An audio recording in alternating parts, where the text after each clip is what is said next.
Daily star এবং প্রথম আলোর যারা সাংবাদিক তাদের ঘরে ঘরে গিয়ে তাদেরকে হত্যা করতে হবে।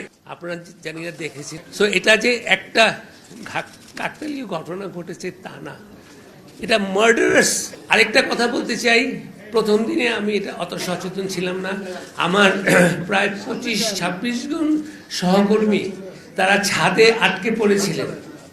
এখন যদি হতো যে যারা ডেইলি স্টারকে ঘৃণা করে তারা বলতো, এই সাংবাদিক তোদের সঙ্গে কোনো সম্পর্ক নাই, তোরা বেরিয়ে যা, আমরা বিল্ডিংয়ে আগুন লাগাবো।